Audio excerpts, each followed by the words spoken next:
আমার পরিবারের একজন মানুষের গল ব্লাডার অপারেশন হলো, ওখানে ইনফেকশন হয়ে গেছে, ওটা ড্রেসিং করতে হয়, একদিন পরে অল্টারনেটিভ ভাবে যেতে হয়। ক্লিনিকে গেলে ডাক্তার ওখানে ড্রেসিং করে ক্ষতস্থানে পরিষ্কার করে আবার নতুন করে ব্যান্ডেজ করে দেয়।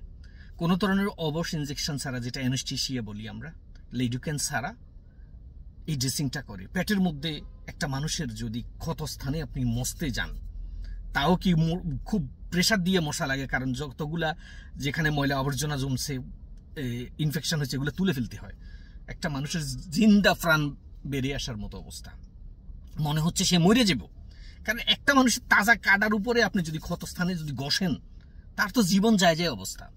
একটু যদি সে শব্দ করে, একটু যদি আহু শব্দ করে, কষ্ট হচ্ছে বলে ডাক্তাররা গরম হয়ে যায়, নার্স তারও খেপা উঠে, ওই ফোলা ফাইনের মতো এমন করেন কে? আরে বাবা, এটা শরীর, এটা পাথর না, মাটি না, একটা মানুষের শরীর। তার এই ঘটনাটা উল্টে দিই একটু।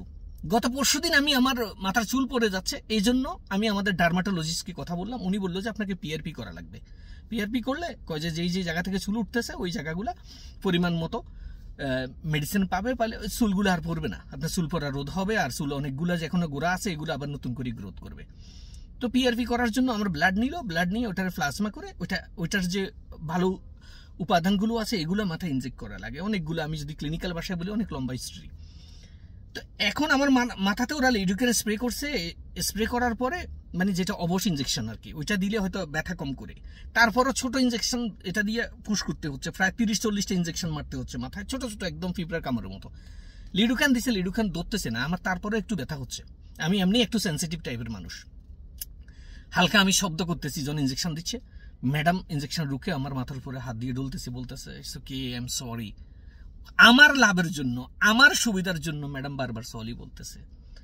নার্স কতভাবে যে আমাকে সান্ত্বনা দেওয়ার চেষ্টা করতেছে, কি আচরণ। তখন আমার মনে হলো আমার ফ্যামিলির এই মানুষটার কথা। বাংলাদেশে চিকিৎসা জগৎটাতে ভালো ডাক্তার আছে, যোগ্যতা সম্পন্ন ডাক্তার আছে, কিন্তু ভালো মানুষের সংখ্যা খুবই কম, ভালো মানবিক মানুষের সংখ্যা খুবই কম। ম্যাডামের কোনো প্রয়োজন নেই, আমার পিআরপি করতেছে পিঁপড়ার কাপড়ের মতো, এতটুক জিনিসটা সহ্য করতে একটা পুরুষ মানুষ পারি। তারপরেও আমি সেন্সিটিভ, আমার ব্যথা লাগতেছে, আমি একটু শব্দ করতেছি, ম্যাডাম ওইটা স্টপ করে দিচ্ছে, বারবার আমাকে মাথায় ঘষে দিচ্ছে যেখানে ইনজেকশন দিচ্ছে, আর বারবার বলতেছে সরি বলতেছে, সিম্পলিটি দেখাচ্ছে, আন্তরিকতা দেখাচ্ছে, যেন আমি ফিল করি যে আমার সাইডে আমার পাশের মানুষ।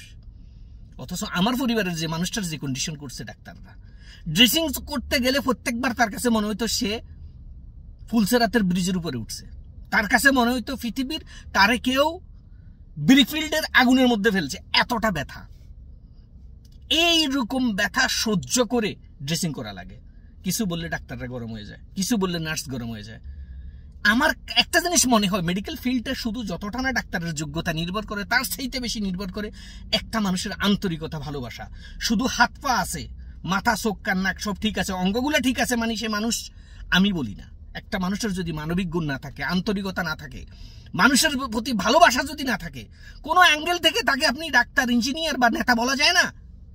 সে দেখতে মানুষের মতো হলেই সেই মানুষ না।